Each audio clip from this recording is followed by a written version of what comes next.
Foregone is a 2D action platformer by indie developer Big Blue Bubble. You play as an arbiter sworn to protect Caligan, a city being destroyed by the Harrow. The fast-paced action comes at you quick, with plenty of weapons at your disposal. Fight your way through a ravaged city and unlock the mystery behind it all, and try not to die as many times as I did.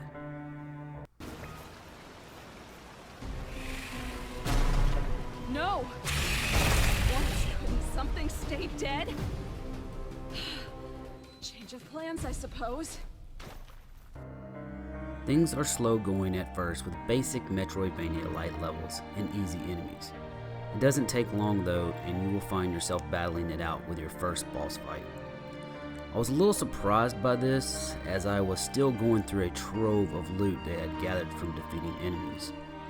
One thing about Forgone is that it's generous with its loot drops. What it does even better though is giving you the option to play to your strengths. You don't have the traditional looking skill tree, but you will be able to equip and upgrade skills as you progress in the game. There is a catch though, one that really fits the style of the game. In the main skill tree, you will find 3 different options to upgrade. Each option splits off into 2 paths that will allow you different types of attributes to upgrade. In order to unlock these paths, you must first find the catalyst node for said path. Once you choose the route you want to pursue, then there is no turning back, as the other path is locked.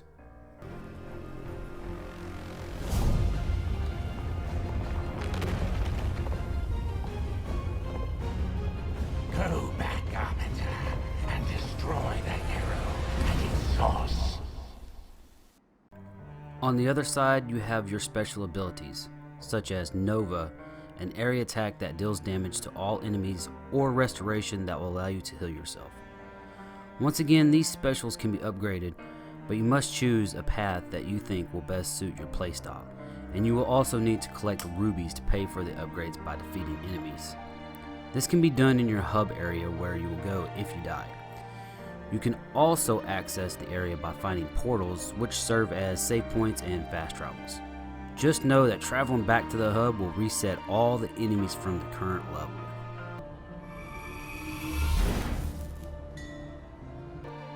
In the hub you will find a mage, a lady's name who I cannot pronounce.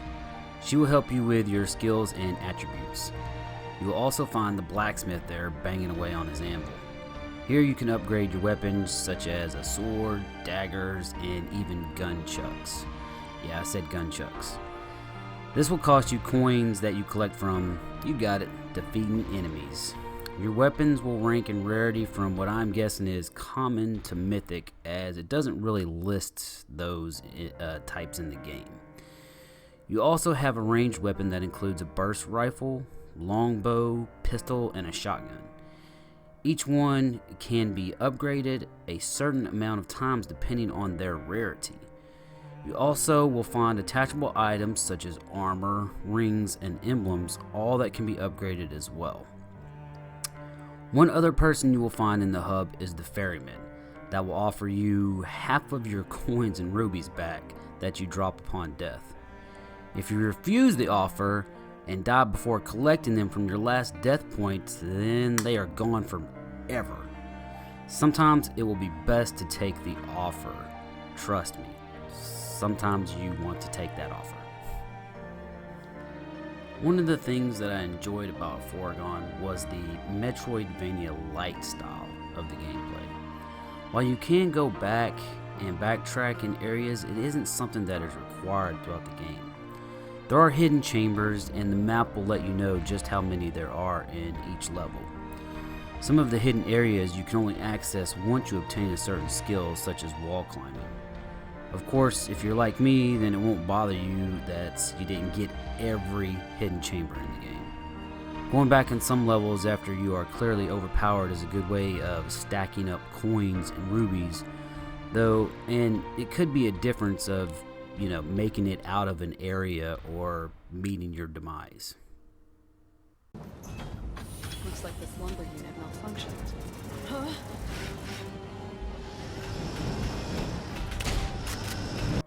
Speaking of overpowered, the boss fights in Forgone are exactly the opposite. Well, for the most part.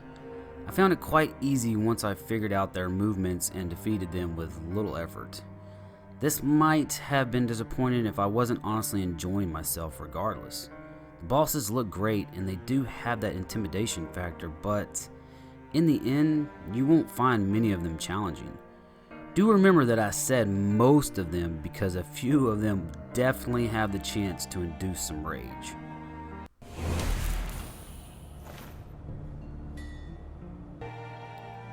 Overall, Foregone looks fantastic. The combat, even when there are so many different things going on, still pops on the screen. Attacking with a melee weapon and ranged weapon can appear effortless, but the auto aim for ranged weapons can make you want to pull your hair out. This plays like an old school side scroller as the enemy needs to practically be right in front of you for the auto aim feature to work correctly. I still loved using the mixture between melee and ranged, as together it can pack a really powerful punch. The developers also did a good job of mixing up the enemies and the intensity of their attacks as the game goes along.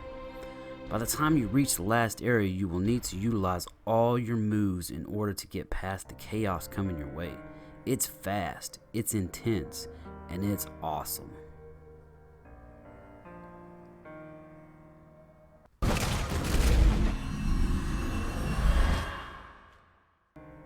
In Forgone, you also want to pay attention to not only your skills, but your weapons and your attachments.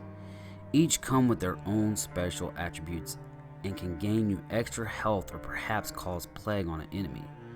However, be warned that enemies can also cause these negative effects on you as well. There are some issues I didn't like with the combat, such as getting stuck in hit cycles and not being able to move. The auto aim obviously caused some frustration, and at times the controls didn't feel as responsive when there were a ton of enemies on the screen. In the end though, the combat is certainly a highlight of the game.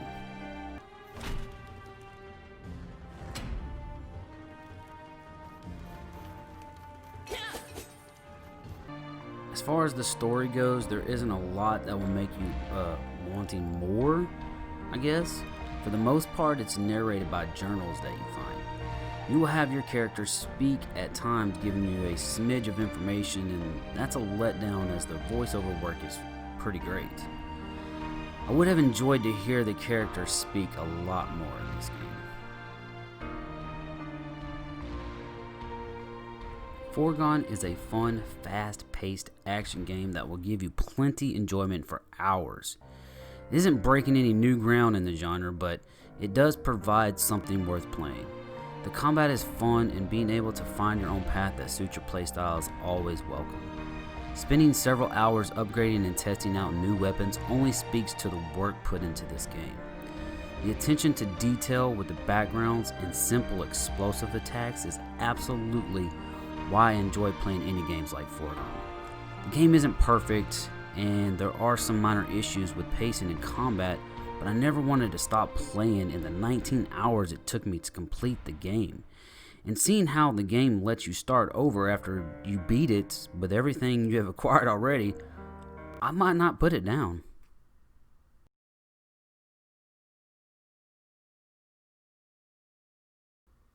Thank you to everyone for checking out my review of Foregone, a indie game by Big Blue Bubble. It's a great little indie game, and I will see you in the next review. And as always, indie on, brah.